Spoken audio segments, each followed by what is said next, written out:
Sambar powder తయారు చేసుకుందాం. సాంబార్ పౌడర్కి పసుపు,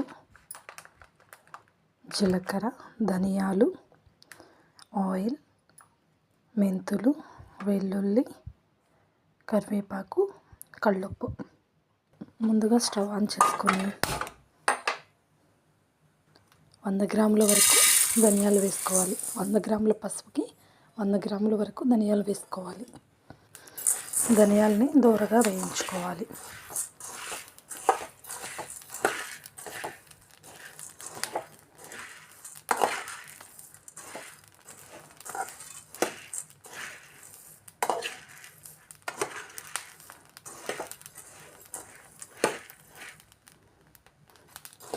ఇలా వేయించుకున్న ధనియాలని ఒక ప్లేట్లోకి తీసుకుందాం.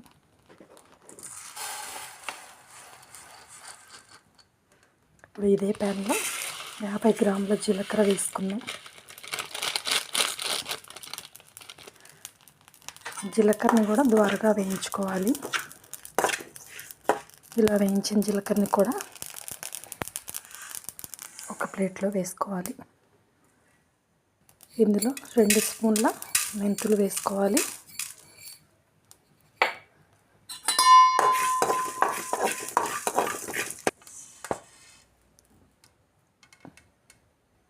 ఇందులో కరివేపాకు కూడా వేసి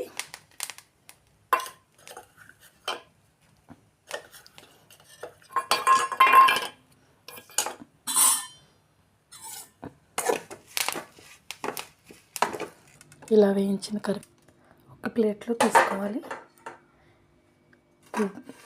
ఇలా వేయించుకున్న ఈ మిశ్రమాన్ని 2 గంటల పాటు ఎండలో ఎండబెట్టుకోవాలి.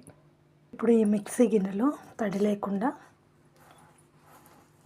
ఇవి మనం వేయించుకొని ఎండబెట్టుకున్న ధనియాలు, కరివేపాకు మిశ్రమాన్ని వేసి మిక్సీ పట్టుకుందాం.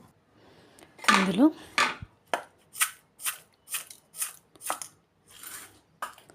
కల్లుప్పు వేసుకొని మిక్సీ పడదాం.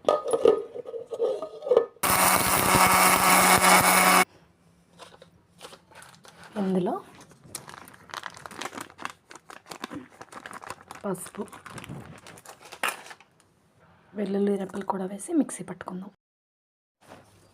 ఇలా మిక్సీ పట్టుకున్న తర్వాత ఇందాక 100 గ్రాముల పసుపుకి 50 గ్రాముల దాకా ఆయిల్ తీసుకున్నాం కదా, ఇప్పుడు దీంట్లో సగం వేసుకొని మళ్ళీ ఒకసారి మిక్సీ పట్టుకుందాం.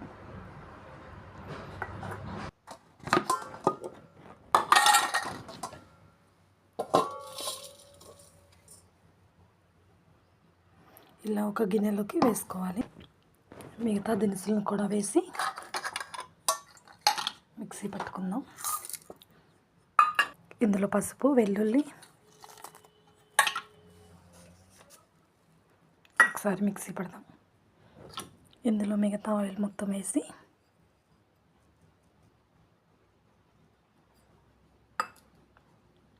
ఒకసారి మిక్సీ పడదాం.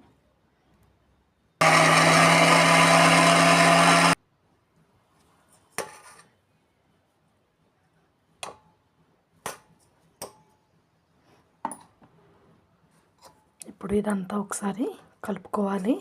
మనం 2 పార్ట్లుగా మిక్సీ పట్టుకున్నాం కాబట్టి ఇదంతా కలుపుకొని ఒక గాజు సీసాలో భద్రపరచుకోవచ్చు. ఇది చికెన్, మటన్ కర్రీస్లోకి పసుపు బదులుగా వాడితే చాలా టేస్ట్గా కూడా ఉంటుంది. ఇలా ఒకసారి ట్రై చేసి చూడండి. నచ్చితే లైక్ చేయండి, సబ్స్క్రైబ్ చేయండి.